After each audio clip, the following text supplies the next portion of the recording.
आज हम लोग सरफेस केमिस्ट्री के अंतर्गत कैरेक्टरिस्टिक्स ऑफ कैटलिस्ट्स पढ़ेंगे, यानी कैटलिस्ट के कौन कौन से कैरेक्टरिस्टिक्स हैं, इनकी विशेषताएं क्या है। हम लोग इसके पहले वाले वीडियो में ये देखे थे कि कैटेलिसिस क्या होता है और इसके टाइप क्या होते हैं।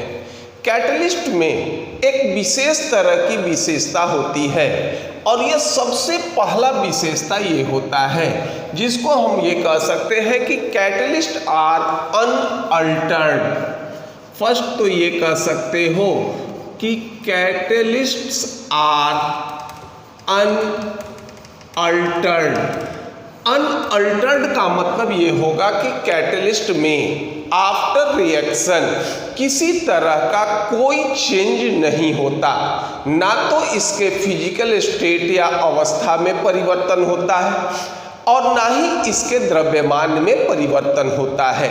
ये अलग बात है कि हम लोग आफ्टर रिएक्शन प्रोडक्ट से कैटलिस्ट आसानी से बाहर नहीं निकाल सकते, लेकिन ये जो कैटलिस्ट हैं ये उसी अवस्था में, उसी मात्रा में प्रोडक्ट में या आफ्टर रिएक्शन ये उपस्थित रहते हैं। जैसे मान लो एक एग्जाम्पल ये लेते हैं कि पोटासियम क्लोरेट, इसके डिकम्पोजिशन के रेट को बढ़ाने के लिए हम लोग इसमें मैग्नीज डाइऑक्साइड मिलाते हैं और ये मैग्नीज डाइऑक्साइड का अवस्था ठोस होता है।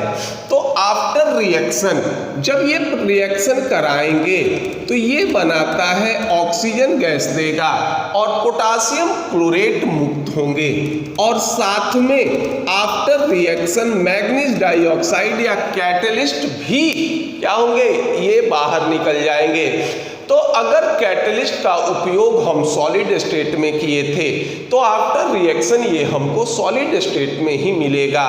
जितनी मात्रा का उपयोग हमने प्रारंभ में किया था आफ्टर रिएक्शन इसकी मात्रा भी उतनी ही होगी। यानी कैटलिस्ट जो होंगे इनमें ना तो फिजिकल स्टेट में और ना ही इसके द्रव्यमान में कोई परिवर्तन होता है।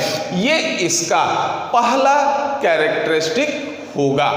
दूसरा ये कहते हैं कि कैटलिस्ट रेट ऑफ रिएक्शन को चेंज करता है, लेकिन इसके लिए कोई बहुत या अत्यधिक मात्रा में कैटलिस्ट की आवश्यकता नहीं होती।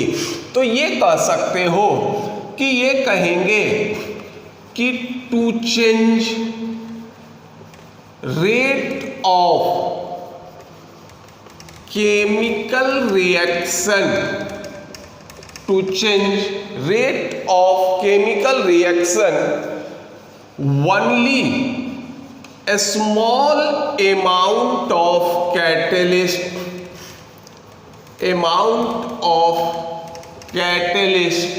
are needed, catalyst is needed। यानी ये रेट ऑफ रिएक्शन बढ़ाने के लिए कोई अत्यधिक नहीं, काफी कम मात्रा में कैटलिस्ट की आवश्यकता होती है। जैसे मान लो एक एग्जाम्पल लेते हैं कि फॉर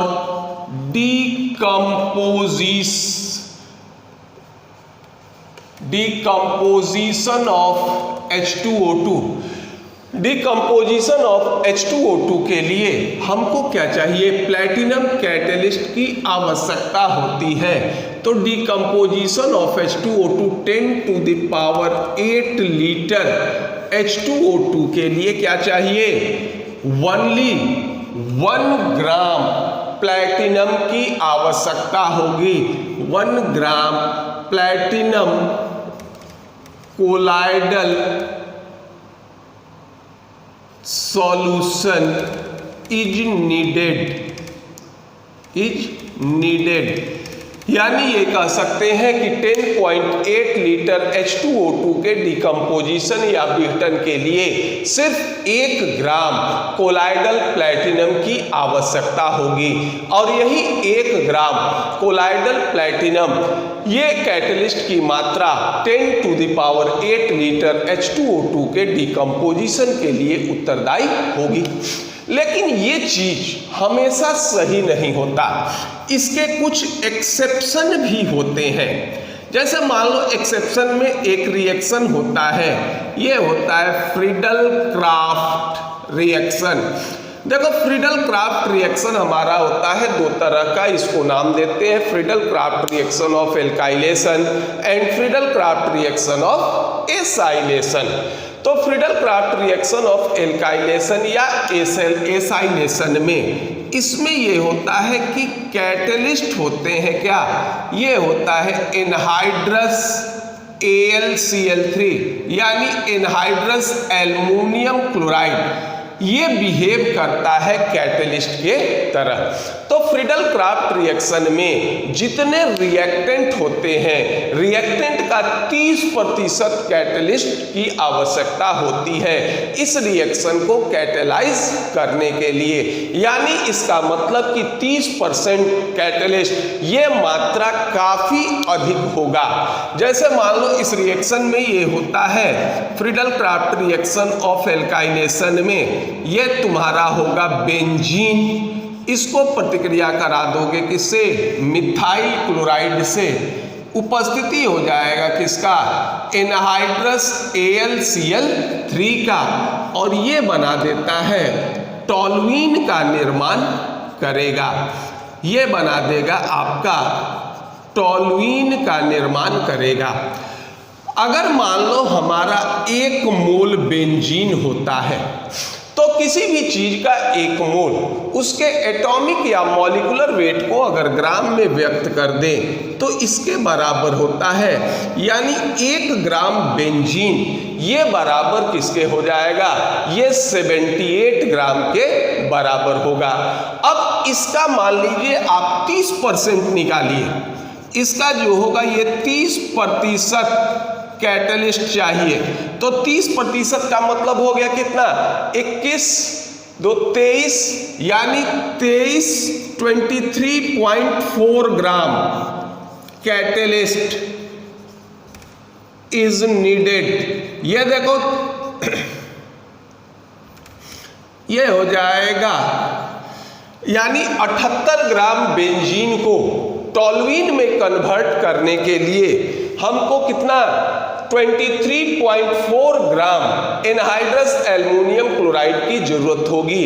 तो देखो इसके रेस्पेक्ट में ये मात्रा क्या होगा, ये कम नहीं होता, 78 के अनुपात में या 78 के रेस्पेक्ट में 23.4 ग्राम ये मात्रा क्या होगा, ये काफी अधिक होता है। तो ये हर जगह सही नहीं होंगे, कुछ ऐसे भी रिएक्शंस होते हैं जिसको कैटेलाइज करने के लिए कैटेलिस्ट की काफी अधिक मात्रा की आवश्यकता होती है। अब देखते हैं, पहले इसको नोट डाउन कीजिए, इसका अगला कैरेक्टरिस्टिक देखते हैं। अगला कैरेक्टरिस्टिक ये होता है कि कैटेलिस्ट रेट ऑफ रिएक्शन को, या ये कहो कि रिएक्शन को प्रारंभ नहीं करते, सिर्फ ये क्या करते हैं, ये रेट ऑफ रिएक्शन के को चेंज करते हैं। तो ये कहते हैं कि catalyst does not start chemical reaction. ये तीसरी विशेषता होगी। तीसरी विशेषता में ये कहेंगे कि catalyst does not start chemical reaction. Catalyst जो होंगे ये केमिकल रिएक्शन को स्टार्ट नहीं करते। तो सीधा मतलब है कि कैटलिस्ट जब केमिकल रिएक्शन को स्टार्ट नहीं करेंगे तो ये रिएक्शन बिना कैटलिस्ट के भी होगा, लेकिन उस स्थिति में रेट ऑफ रिएक्शन क्या होंगे, काफी कम होंगे।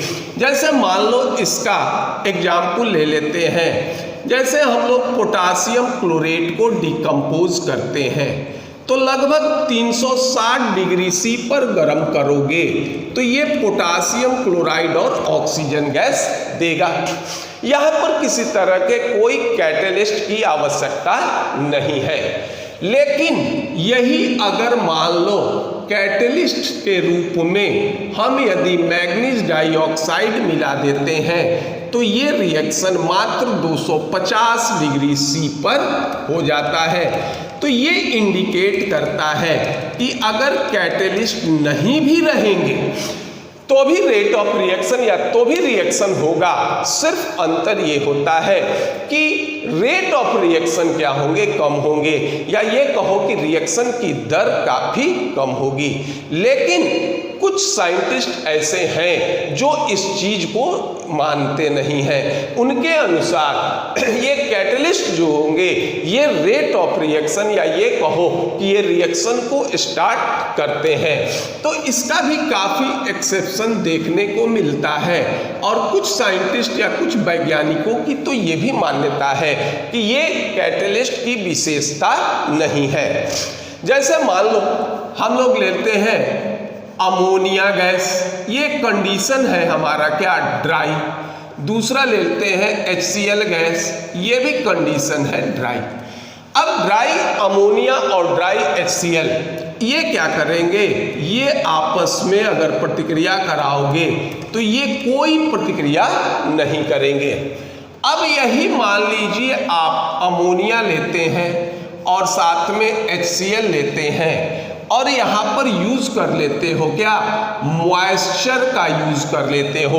तो जब तुम मॉइस्चर का यूज करोगे तो ये रिएक्ट करके क्या करेंगे, अमोनियम क्लोराइड का फॉर्मेशन कर देंगे। अब यहाँ हमारा कैटलिस्ट क्या हो गया, मॉइस्चर। अब मान लीजिए अगर कैटलिस्ट के बिना रिएक्शन होना था, तो कैटलिस्ट के बिना अगर रिएक्शन होना था तो उस स्थिति में चाहे अमोनिया या HCl ड्राई कंडीशन में भी होते तो भी ये रिएक्शन होता। दूसरा अगर मान लो ये एग्जाम्पल ले लो, जैसे मान लो हाइड्रोजन गैस और ऑक्सीजन गैस, इसको प्रतिक्रिया कराओ किस पर, यह होगा रूम टेम्परेचर पर। तो रूम टेम्परेचर पर हाइड्रोजन और ऑक्सीजन ये आपस में कोई प्रतिक्रिया नहीं करते और इनके बीच कोई रिएक्शन नहीं होगा। और ठीक यही मान लो रिएक्शन हाइड्रोजन और ऑक्सीजन का रिएक्शन अगर हम लोग प्लैटिनम उत्प्रेरक की उपस्थिति में कराते हैं, या ये कहो कि प्लैटिनम ब्लैक की उपस्थिति में कराते हैं, तो ये बना देगा क्या, H2O का निर्माण करेगा। अब अगर यहाँ कैटलिस्ट हो गया हमारा क्या, प्लैटिनम ब्लैक, तो अगर प्लैटिनम ब्लैक रिएक्शन को स्टार्ट नहीं करता तो ये रिएक्शन हाइड्रोजन और ऑक्सीजन ये रिएक्ट होकर जल का निर्माण करते, भले ये हमारा टेम्परेचर रूम टेम्परेचर का होता। तो कुछ वैज्ञानिक इस चीज से सहमत नहीं है। अगला ये होगा जिसको हम लोग नाम देंगे कि catalyst is specific in nature. ये कहेंगे कि a catalyst is specific in nature. देखो ये स्पेसिफिक इन नेचर का मतलब क्या होता है। देखिए ऐसा नहीं है कि कैटलिस्ट कोई चीज है कि मान लिया हम लोग कहा कि मैग्नीज डाइऑक्साइड यहाँ हमारा कैटलिस्ट है, यहाँ पर प्लैटिनम ब्लैक जो होगा ये कैटलिस्ट है। तो इसका मतलब ये नहीं है कि जहाँ कहीं भी हमको रेट ऑफ रिएक्शन इंक्रीज करना हो या डिक्रीज करना हो तो हम वहाँ पर मैग्नीज डाइऑक्साइड या प्लैटिनम ब्लैक को मिला दें। ऐसा नहीं है कि ये कैटलिस्ट है तो जहाँ रेट ऑफ रिएक्शन बढ़ाने की जरूरत होगी आप वहाँ मैग्नीज डाइऑक्साइड को डाल दो या वहाँ प्लैटिनम ब्लैक को डाल दो, तो ये रिएक्शन क्या हो जाएगा, रेट ऑफ रिएक्शन इंक्रीज हो जाएगा। ऐसा कोई चीज नहीं होता। सिर्फ ये है कि कैटलिस्ट जो होंगे सिर्फ स्पेसिफिक रिएक्शन को ही कैटेलाइज करेंगे, इनका यूज प्रत्येक रिएक्शन में नहीं होता। अगर डिकम्पोजिशन ऑफ पोटासियम क्लोरेट के लिए कैटलिस्ट हमारा मैग्नीज डाइऑक्साइड है तो यही मैग्नीज डाइऑक्साइड सिर्फ डिकम्पोजिशन ऑफ पोटासियम क्लोरेट को रेट को बढ़ाएगा। कोई दूसरा अगर कैटलिस्ट यूज करते हैं तो ये रेट ऑफ रिएक्शन को इंक्रीज नहीं करेगा। या फिर ये कहो कि फॉर्मेशन ऑफ वाटर, अगर ये रिएक्शन कैटेलाइज्ड होता है प्लैटिनम ब्लैक से तो ये रिएक्शन हमेशा सिर्फ प्लैटिनम ब्लैक से ही कैटेलाइज्ड होगा। अगर हम इसके जगह मैग्नीज डाइऑक्साइड डाल देते हैं तो इसका रेट ऑफ रिएक्शन नहीं बढ़ेगा। और ये भी होता है कि अगर मान लीजिए रिएक्टेंट ये हो और अगर आप कैटलिस्ट बदल देते हैं तो प्रोडक्ट जो होंगे ये क्या होंगे, बदल जाएंगे। जैसे मान लो हमको इथाइल एल्कोहल, ठीक, इथाइल एल्कोहल से हमको बनाना है क्या, इथीन का निर्माण करना है। तो इथीन का निर्माण करना है तो ये हो जाएगा हमारा कैटलिस्ट हो जाएगा क्या, एल्यूमिना या एल्युमिनियम ऑक्साइड हो जाएगा। और यही अगर इथाइल एल्कोहल कैटेलाइज्ड होगा कॉपर के द्वारा तो ये बना देगा क्या तुम्हारा एसिटल्डिहाइड का निर्माण कर देगा। यानी अगर ये रिएक्शन है तो ये रिएक्शन हमेशा क्या होगा, ये कैटेलाइज्ड होगा एल्युमिनियम ऑक्साइड के द्वारा। और इथाइल अल्कोहल से अगर एसिटल्डिहाइड का फॉर्मेशन होना है तो ये रिएक्शन हमेशा कैटेलाइज्ड होगा किसके द्वारा, कॉपर के द्वारा। अगर मान लो हम इस कैटेलिस्ट को इंटरचेंज कर देते हैं तो फिर उस स्थिति में ये रिएक्शन नहीं होंगे। तो ये विशेषता होगा कैटेलिस्ट का। अब पहले इसको नोट डाउन कर लीजिए, फिर इसके अगले विशेषता को देखते हैं।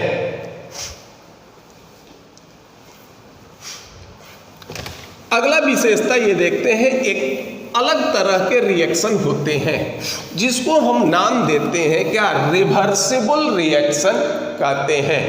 और ये होंगे तो अगला विशेषता ये होगा कि catalyst does not effect on equilibrium. Catalyst जो होंगे ये इक्विलिब्रियम को कोई इफेक्ट नहीं देते। जैसे मान लो ये रिवर्सिबल एक टर्म होता है जिसको नाम देते हो रिवर्सिबल रिएक्शन। मान लीजिए एक रिवर्सिबल रिएक्शन का काल्पनिक एग्जाम्पल लेते हैं, ए और बी ये प्रतिक्रिया करेगा और ये सी और डी का फॉर्मेशन करेगा। अब इस साइन का मतलब ये होता है कि एक मोल ए एक मोल बी से प्रतिक्रिया करेगा और एक मोल सी तथा एक मोल डी का निर्माण करेगा। और ठीक ये रिएक्शन पुनः उल्टा होता है, एक मोल सी एक मोल डी से प्रतिक्रिया करेगा और एक मोल ए तथा एक मोल बी का निर्माण करेगा। तो इस तरह के जो रिएक्शन होते हैं इसको नाम देते हैं रिवर्सिबल रिएक्शन कहते हैं।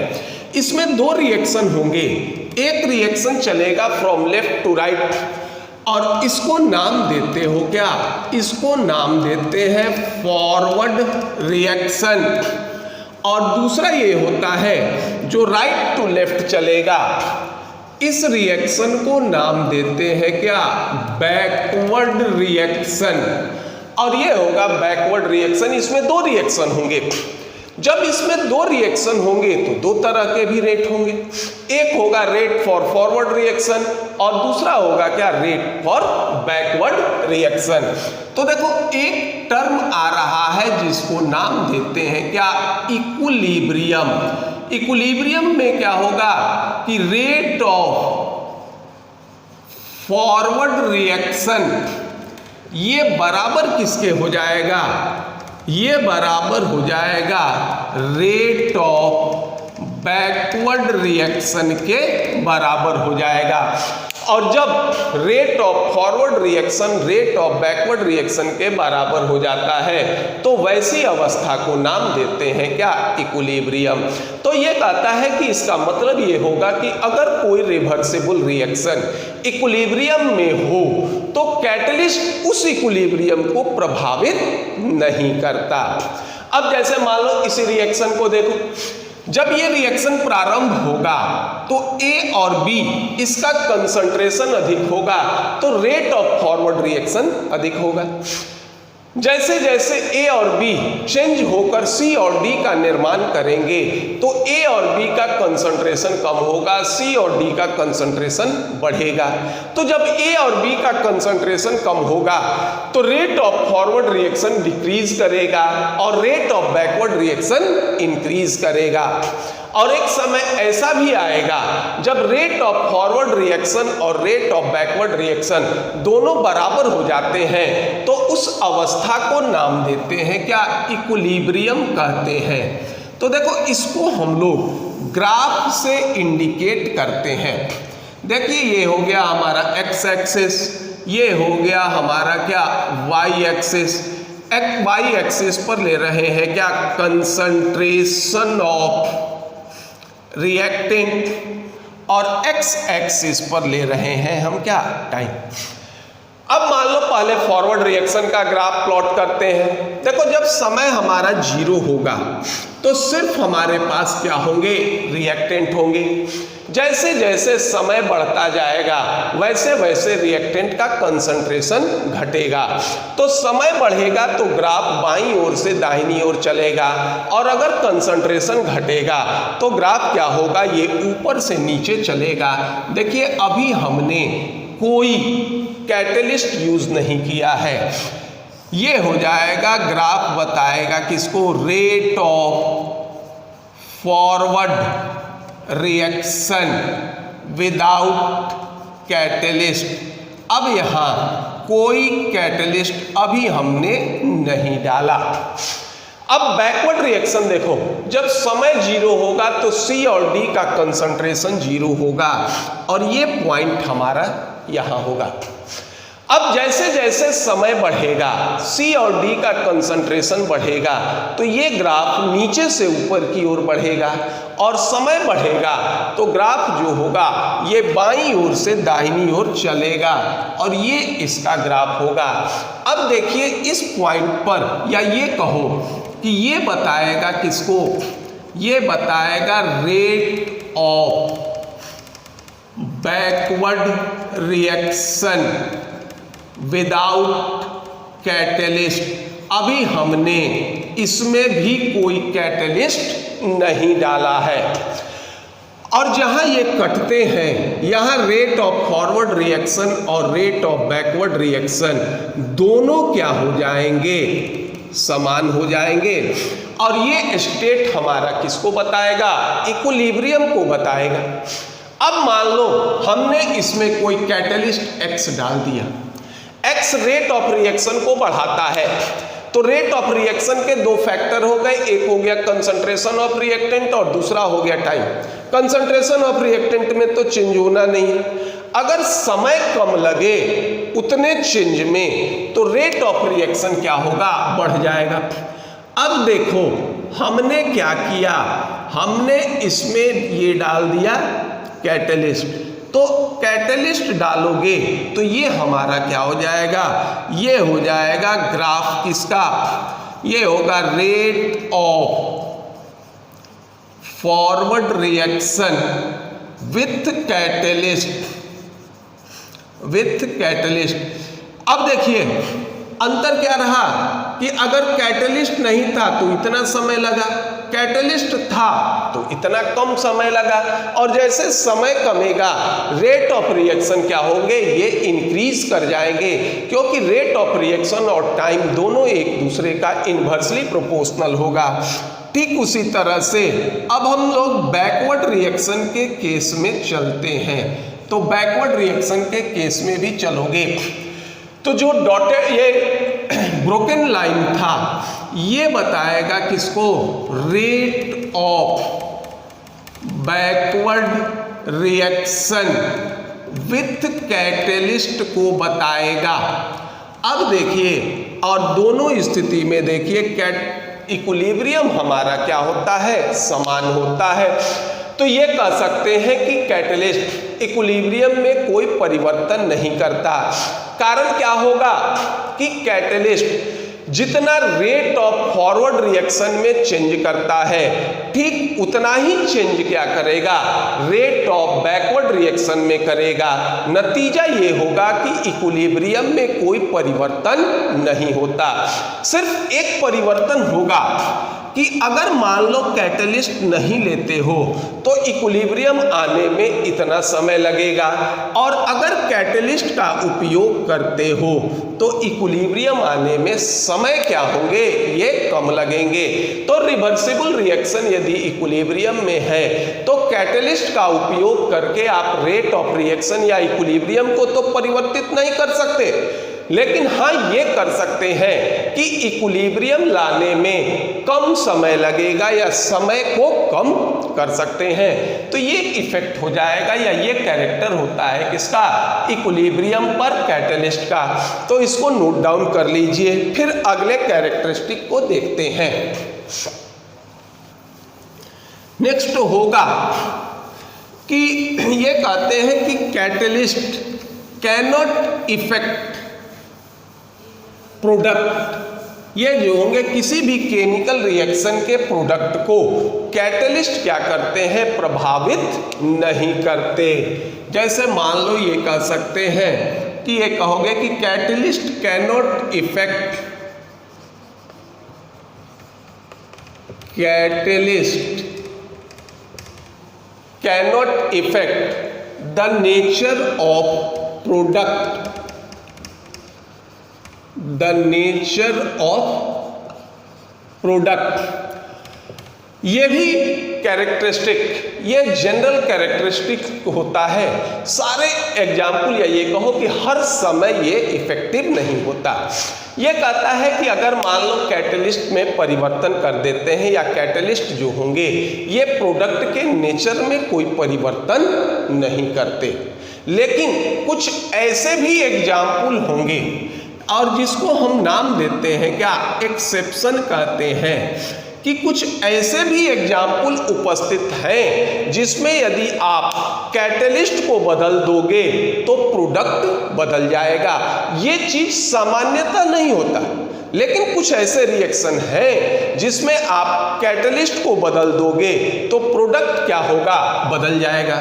जैसे मान लो ये हो गया, हमने रिएक्शन कराया किसका, कार्बन मोनोऑक्साइड और हाइड्रोजन का। देखो हर केस में रिएक्टेंट हमारा क्या है, समान, ठीक, कार्बन मोनोऑक्साइड और हाइड्रोजन। अगर कैटलिस्ट हम एक बार निकेल यूज किए तो कैटलिस्ट अगर निकेल यूज करोगे तो ये प्रोडक्ट बनेगा क्या, मीथेन बनेगा। और अगर मान लीजिए कैटलिस्ट आप जिंक ऑक्साइड और Cr2O3 यानी क्रोमियम ऑक्साइड का यूज अगर तुम कर देते हो तो ये बन जाएगा आपका क्या, मिथाइल एल्कोहल का निर्माण होगा। और अगर आप कॉपर कैटलिस्ट का यूज कर देते हैं तो ये बन जाएगा क्या, फॉर्मल्डिहाइड का निर्माण होगा।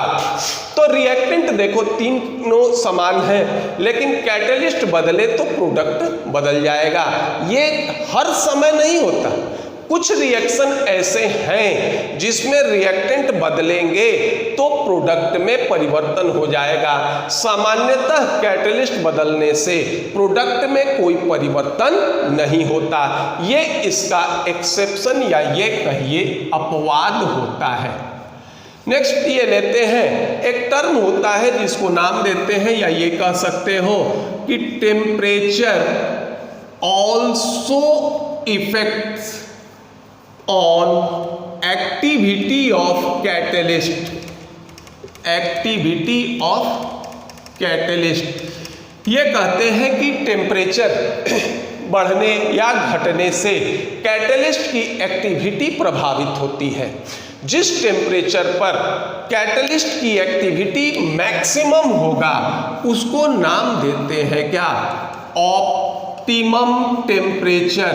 और ये जो ऑप्टिमम टेम्परेचर होंगे यहाँ पर क्या होता है, मैक्सिमम एक्टिविटी ऑफ कैटलिस्ट होता है।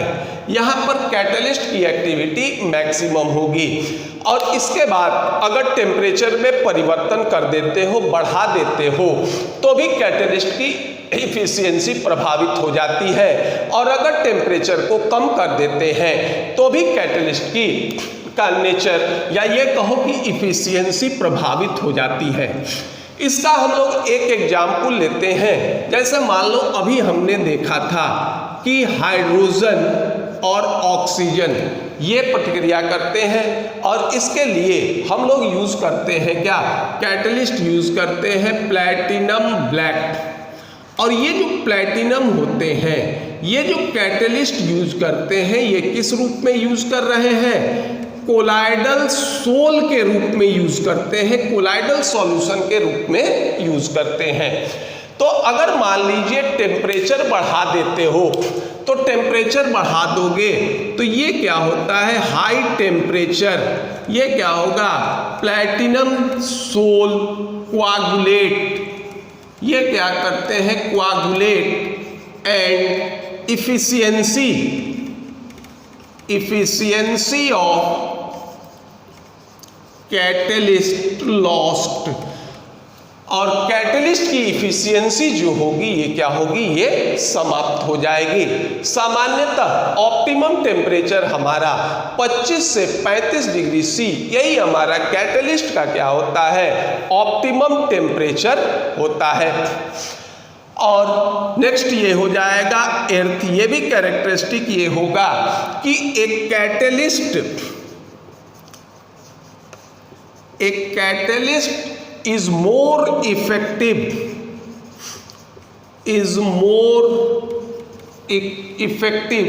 when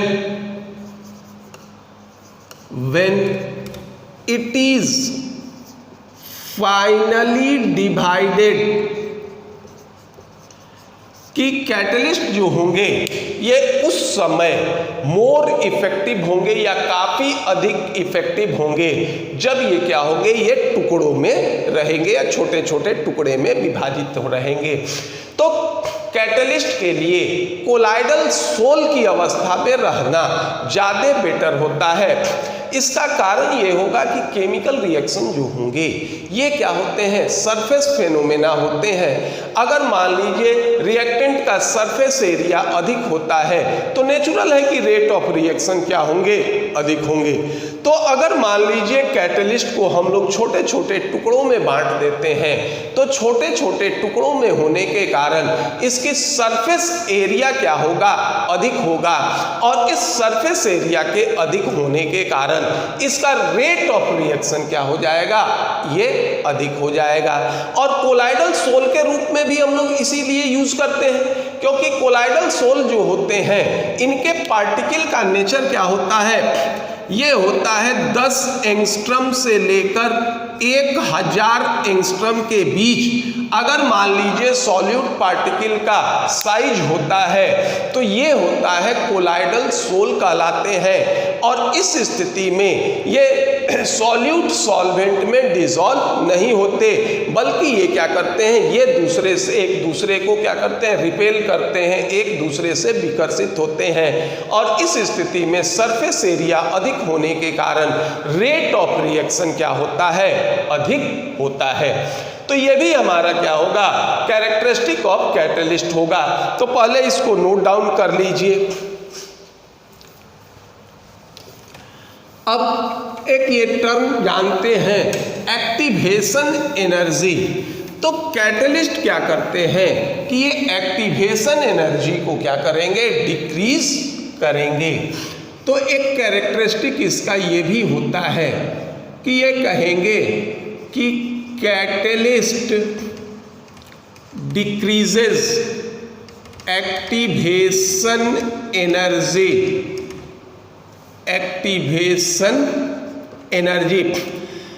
कैटलिस्ट जो होंगे ये एक्टिवेशन एनर्जी को डिक्रीज करते हैं।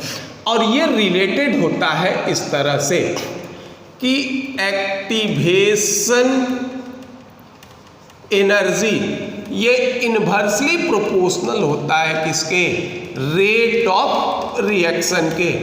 यानी अगर एक्टिवेशन एनर्जी का मान अधिक होगा, रेट ऑफ रिएक्शन कम होंगे। एक्टिवेशन एनर्जी का मान कम होगा, रेट ऑफ रिएक्शन क्या होंगे, ये अधिक होंगे। तो अब ये किस तरह से एक्टिवेशन एनर्जी को क्या करता है, ये डिक्रीज करता है। तो एक्टिवेशन एनर्जी के लिए हम लोग इस तरह से इंडिकेट करते हैं। मान लो ये हमारा एक एक्सिस पर होता है प्रोग्रेस ऑफ रिएक्शन, और यहाँ हो जाएगा क्या, एनर्जी। मान लो जिस भी टेम्परेचर पर हम रिएक्शन कराते हैं, ठीक, तो उस पर कुछ ना कुछ क्या होगा, एनर्जी होगी।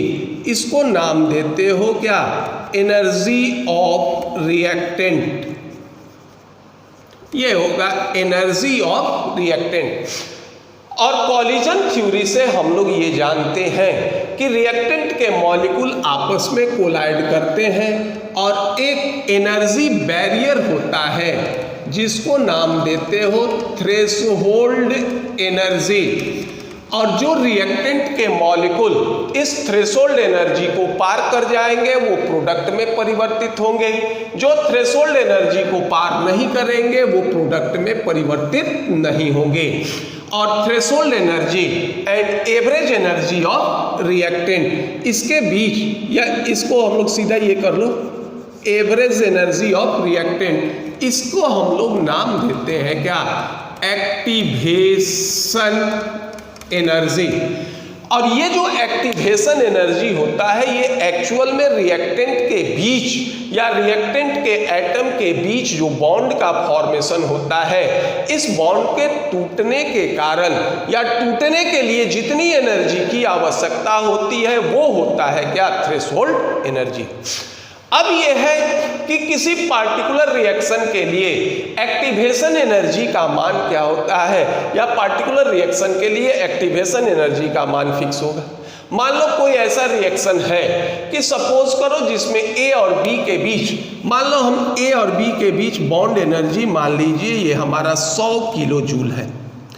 अब मान लो इस बॉन्ड को अगर तोड़ना है तो हमको 100 किलो जूल एनर्जी की आवश्यकता होगी। जब तक किसी भी केमिकल रिएक्शन में दो ही चीज होते हैं, बॉन्ड ब्रेकिंग और बॉन्ड मेकिंग। जब तक इसको 100 किलो जूल एनर्जी नहीं मिलेगा बॉन्ड ब्रेक नहीं होगा। तो किसी भी रिएक्शन के लिए थ्रेशोल्ड एनर्जी का मान फिक्स होता है, क्योंकि बॉन्ड एनर्जी हमेशा क्या होगी, फिक्स होगी। ऐसा नहीं होगा कि हम अगर कैटलिस्ट मिला दें तो जो इसकी बॉन्ड एनर्जी 100 किलो जूल थी ये इससे कम हो जाए या फिर इससे अधिक हो जाए, इसमें कोई परिवर्तन नहीं होगा। तो थ्रेशोल्ड एनर्जी में भी कोई परिवर्तन नहीं होगा। फिर भी हम ये कहते हैं कि कैटलिस्ट एक्टिवेशन एनर्जी को क्या करता है, डिक्रीज करता है। तो कैटलिस्ट क्या करते हैं, ये रिएक्टेंट से रिएक्ट करके ये इंटरमीडिएट प्रोडक्ट का निर्माण या इंटरमीडिएट कंपाउंड का निर्माण कर देते हैं और ये एक नए मैकेनिज्म का जनरेशन करते हैं। और चूंकि नए मैकेनिज्म के जनरेशन के लिए नए या इंटरमीडिएट प्रोडक्ट की आवश्यकता होती है या इंटरमीडिएट प्रोडक्ट का फॉर्मेशन होता है, जिसके कारण एक्टिवेशन एनर्जी का मान कम हो जाता है और रेट ऑफ रिएक्शन क्या होंगे, ये इंक्रीज कर जाएंगे। तो ये कह सकते हो कि ये कहेंगे कि catalyst provides a new mechanism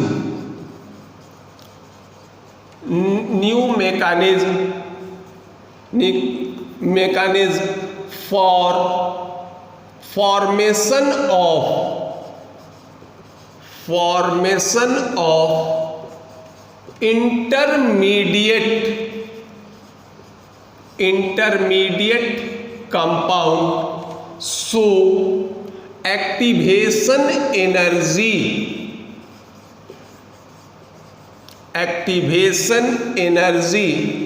decreases, hence rate of reaction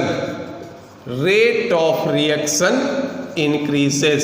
और इस तरह से रेट ऑफ रिएक्शन क्या होता है, ये इंक्रीज कर जाता है, क्योंकि कैटलिस्ट पार्टिकुलर रिएक्शन को तो चेंज नहीं कर पाएगा, लेकिन हाँ कैटलिस्ट की उपस्थिति से इंटरमीडिएट कंपाउंड का फॉर्मेशन होगा और इंटरमीडिएट कंपाउंड के फॉर्मेशन से ये एक नए मैकेनिज्म का जनरेशन कर देता है और इस नए मैकेनिज्म के जनरेशन के कारण रिएक्शन की एक्टिवेशन एनर्जी कम हो जाएगी और एक्टिवेशन कंजर्वेशन एनर्जी कम होगा तो रेट ऑफ रिएक्शन क्या होंगे, ये बढ़ जाते हैं। इसके अलावे और भी इसके कैरेक्टरिस्टिक होते हैं, जैसे मान लो कुछ कंपाउंड ऐसे भी होते हैं जो कैटलिस्ट के एक्टिविटी को बढ़ा देते हैं और उनको नाम देते हैं क्या, ये प्रमोटर कहते हैं। और कुछ ऐसे भी सब कंपाउंड होते हैं जो कैटलिस्ट की एक्टिविटी को क्या कर देते हैं, कम कर देते हैं, उसको नाम देते हैं क्या,